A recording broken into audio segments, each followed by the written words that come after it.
नमस्ते साथियों। जीवन में कई कई बातें बचपन से ही बहुत प्रभावित करती हैं। ज़िंदगी बदल देती हैं, ज़िंदगी बना देती हैं, बिगाड़ देती हैं। बंटी बहुत शैतान बच्चा था, हाइपर एक्टिव।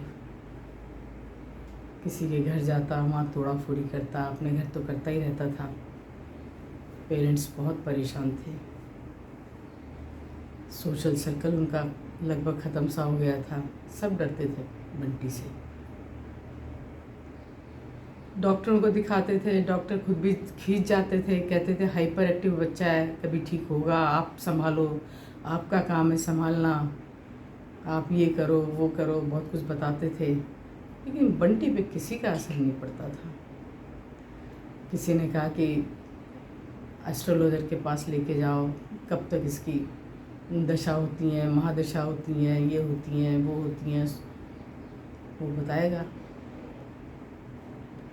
तो वो ज्योतिष के पास गए। एस्ट्रोलॉजर ने बताया कि ये तो बेकार है कुंडली, इसमें कोई दम नहीं है कुंडली में। और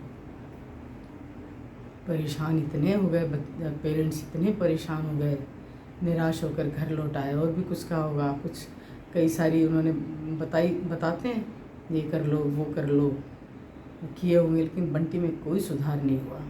बंटी बड़ा हो गया, 7वीं 8वीं में गया, स्कूल में भी नहीं बनती थी, शिकायतें लेकर आता था। हैरानी परेशान। छोटा भाई भी था उसका, वो बहुत ही डिसिप्लिन वे में रहता था, पढ़ता था और बड़ा प्यारा बच्चा था। धीरे धीरे पेरेंट्स के दिल में भी आने लगी बातें कि ये तो हमें पिछले जन्मों का कोई कर्ज था जो हमें परेशान करने आया है, ये कर्ज कब उतरेगा, वो उसी का इंतज़ार करते रहे। दोनों भाइयों में नहीं पड़ती थी। लेकिन एक बार वो दूसरे पंडित जी के पास गए। किसी ने सलाह दी कि वो बहुत अच्छे, वहाँ जाओ। उन पंडित जी ने उनको देखा और बोले, पंडित कुंडली में तो बहुत दम है, बहुत अच्छा बच्चा है ये। उसको समझाया बच्चे को। उस टाइम पे बंटी 7th 8th का स्टूडेंट था और 2-4 काउंसलिंग की। एस्ट्रोलॉजर साहब ने उसके दिमाग में इतना उतार दिया और वो बच्चा बड़ा होकर बिट्स पिलानी का स्टूडेंट बना, वहाँ प्रोफेसर हुआ और उसने बहुत नाम कमाया। बड़ा प्रिय स्टूडेंट रहा वो अपने घर, अपने कॉलेज का, अपने विद्यार्थियों में बहुत पॉपुलर हुआ। और छोटा बच्चा भी अच्छा था, वो तो शुरू से सिंसियर था, आरंभ से ही। वो भी IIT रुड़की में उसका एडमिशन हुआ, दोनों भाई। तो जब वो बड़ा हो गया, बहुत सक्सेसफुल हो गया, तो मेरे ससुर बिट्स पिलानी में प्रोफेसर थे, फिज़िक्स पढ़ाते थे और उनके पास समय बहुत था।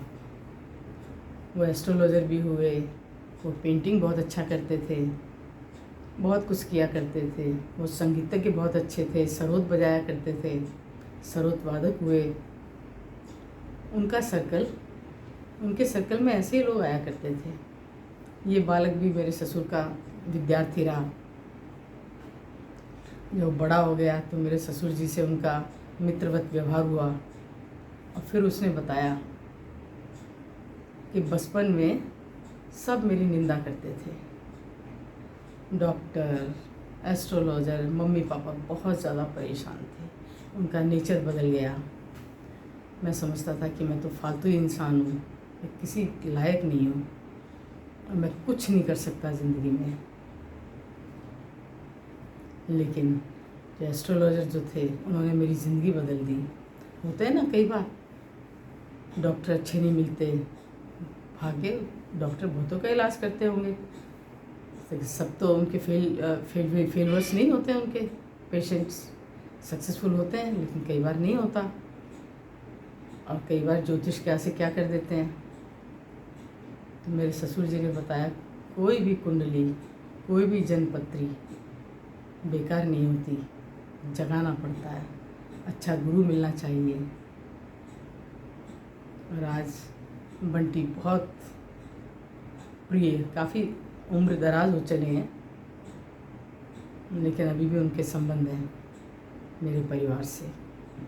एक कुंडली मुझे बंटी की कहानी मुझे बहुत अच्छी लगी, मैंने सोचा मैं आपके साथ शेयर करूँगी। बीच बीच में बहुत कुछ होता रहता है, अपने अनुभव बताते रहते हैं, उसके लिए बहुत समय चाहिए। सारांश यही था, जीवन बदल भी जाते हैं कुछ वाक्यों से, कुछ सेंटेंस से। विधाता खुद नहीं आते नीचे, किसी और के थ्रू से कुछ कहलवा देते हैं। आज वो अपने उस समय वो अपने पेरेंट्स का जो बताते हैं, उनकी कहानी हम अपने बच्चों को भी सुनाते हैं। पेरेंट्स के बड़े लाडले हुए वो, और सबके लाडले हुए, सब उन्हें याद दिलाते थे, बंटी तुम क्या थे और तुम क्या हो गए। बाद में उन्होंने किताबें भी लिखी, और उनको एस्ट्रोलॉजर साहब को मेरा शत शत नमन है। पता नहीं कितने जीवन बनाए होंगे उन्होंने मोटिवेट कर कर के। आपको ये कहानी कैसी लगी आप बताइए, मुझे लाइक कीजिए, सब्सक्राइब कीजिए, तभी तो और कहानियाँ बताऊंगी आपको। नमस्ते।